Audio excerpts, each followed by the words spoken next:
চলছে ফিফা বিশ্বকাপ গ্রুপ পর্বে প্রায় প্রতি ম্যাচে দেখা যাচ্ছে জমজমাট লড়াই। সবার লক্ষ্য একটাই, দ্বিতীয় পর্বে উত্তীর্ণ হওয়া। তবে কাজটা সহজ নয় মোটেও।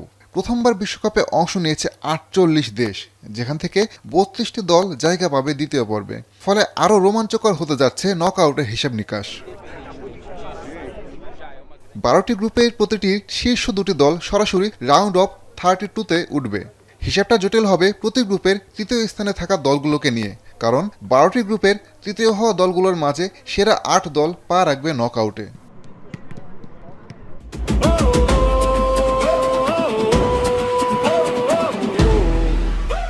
গ্রুপ পর্বে দলগুলোর প্রতিটি জয়ের জন্য পাবে ৩ পয়েন্ট, ড্র করলে মিলবে ১টি করে পয়েন্ট। গ্রুপ পর্ব শেষে একই গ্রুপের ২ বা ততোধিক দলের পয়েন্ট সমান হলে অবস্থান নির্ধারণের জন্য কিছু শর্ত রেখেছে ফিফা।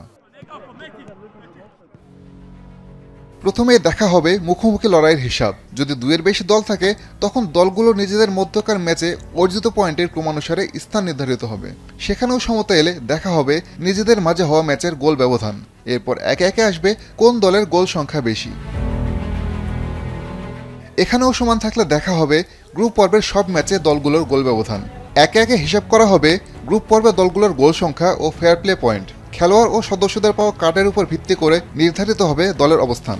এরপরও সমাধান না এলে অবস্থান নির্ধারিত হবে সর্বশেষ ফিফা র্যাঙ্কিং অনুসারে। প্রশ্ন আসতে পারে, সেরা ৮টি তৃতীয় দল কিভাবে বেছে নেওয়া হবে? ১২টি গ্রুপের মধ্যে সেরা ৮টি তৃতীয় হওয়া দল নির্ধারণের ক্ষেত্রে প্রথমে দেখা হবে গ্রুপ পর্বে কে কত পয়েন্ট পেয়েছে।